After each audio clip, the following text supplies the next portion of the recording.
ওয়ালাইকুম আসসালাম। কেমন আছেন আপনারা? জি আলহামদুলিল্লাহ। কি আয়োজন এখানে?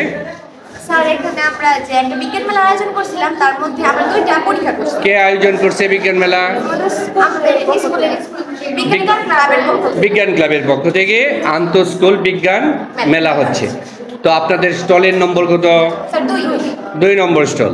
তো এই স্টলের এই গ্রুপের সদস্য কয়জন আপনারা? 8 সদস্য বিশিষ্ট। সবাইকে এই সকল এক্সপেরিমেন্টে অংশগ্রহণ করেছিলেন? হ্যাঁ স্যার, ওরা অনেকভাবে হেল্প করছে আমাদের, ওরা না থাকলে আমরা করতেই পারতাম না। আপনারা সবাই মিলে একটি প্রজেক্ট দাঁড় করেছেন। প্রজেক্টের নাম কি? কি নাম? স্যার একটা হচ্ছে পানিতে ডিম কিভাবে ভাসে এবং আরেকটা হচ্ছে মোমবাতি, গ্লাস ও পানির পরীক্ষা। তো আপনারা পরীক্ষা করে দেখাবেন এই ডিম পানিতে কেন ভাসে, এটার ব্যাখ্যাও দিবেন। পরবর্তীটা কি?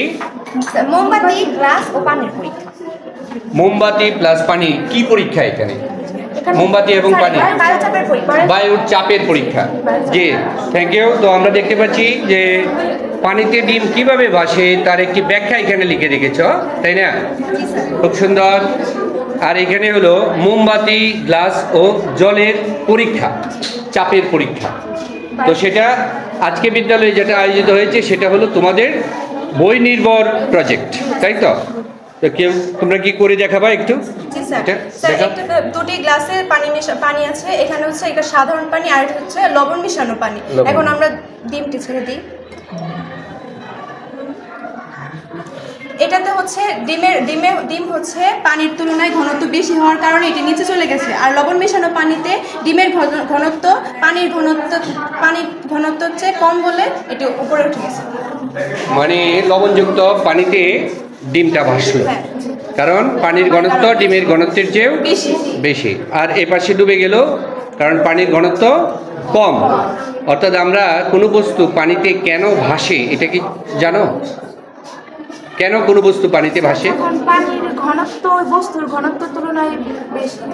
আমরা যদি দেখি ওই বস্তু পানিতে ফেলার পর বস্তু যতটুকু পানি অপসারণ করবে, কি করবে? পানি অপসারণ করবে। অপসারিত পানির ওজন, যে পানিটা অপসারণ করবে ছড়িয়ে দিবে, ওই পানির ওজন যদি বস্তুর ওজনের চেয়ে বেশি হয় তাহলে বস্তুটা ডুবে যাবে।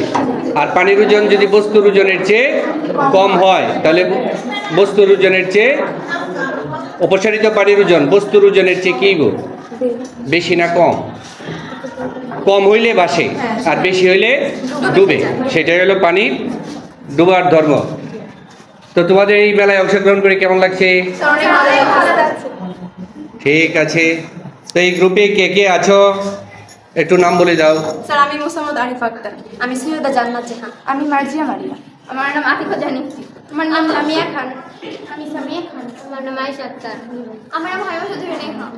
তো তোমাদের সবাইকে অসংখ্য ধন্যবাদ এই মেলায় অংশগ্রহণের জন্য। আর তোমাদের প্রজেক্ট খুব সুন্দর হয়েছে। ধন্যবাদ সবাইকে।